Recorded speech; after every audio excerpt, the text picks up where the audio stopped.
Weather agenda. A round of severe storms moving through Florida, and you'll notice as we take you on a bit of a camera tour of the Sunshine State, it is, well, not the Sunshine State. This is a look at Carabel this was actually earlier this morning, but the clouds are still around. This is located in Franklin County on the Forgotten Coast of the Florida Panhandle, about 50 miles southwest of Tallahassee. And these storms that we're watching race through now, Central Florida, bringing damaging winds and the potential for an isolated tornado threat. Want to talk about this. There's a tornado watch in effect for all the counties that you're seeing here. This includes over 9 million people in population. This is valid through 6 o'clock. So yeah, tornadoes possible, isolated hail up to quarter-size hail, and gusts of 65 miles per hour are possible. Again, a watch just means the conditions are ripe for tornado development, although I do think if we see a tornado, the best chances would be for a water spout to develop off the coast and then eventually move onshore. I don't think we're going to be seeing any huge, EF3 or greater tornadoes develop in this environment. I think it would be more of a water spout to a tornado type of situation. The overall threat here is looking like this, from Jacksonville on the north end down to Sarasota on the south end, and of course this stripe of red that you're seeing in between Gainesville and we'll call it Tampa, Sarasota, Tampa, St. Pete area. That's where we expect the 2 out of 5 threat, where it will be a little bit more elevated, and it's certainly active looking. Visible satellite really showing you those thick storm clouds and how they've developed over the last 6 hours.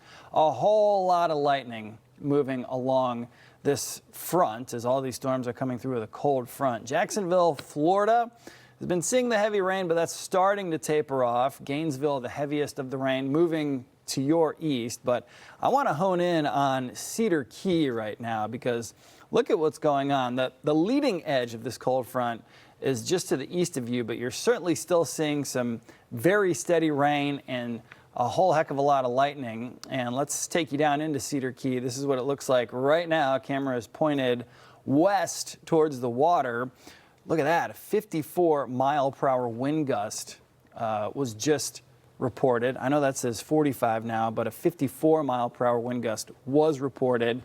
It's coming out of the south. That rain certainly coming down. Camera's shaking in those very gusty conditions. And I was looking at this camera view during the commercial break, and I did see a few strikes of lightning. So that is certainly something that is part of the landscape as well. So a heads up there to our good friends in Cedar Key.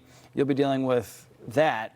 That kind of landscape for the next 30 minutes to an hour or so. Let's take you through the next several hours as this cold front races right down through the rest of the peninsula, and you'll notice it does lose a little bit of steam, a little bit of oomph as it gets down into South Florida, but I do think certainly a decent amount of rain will continue to show up, and we could get 1 to 2 inches of total rainfall right on the tip of Florida as we get into not just tonight, but over the next 7 days. And of course, this is all fairly good news as the entire state under some form of drought. So we need the rain, we just don't want the severe weather along with it.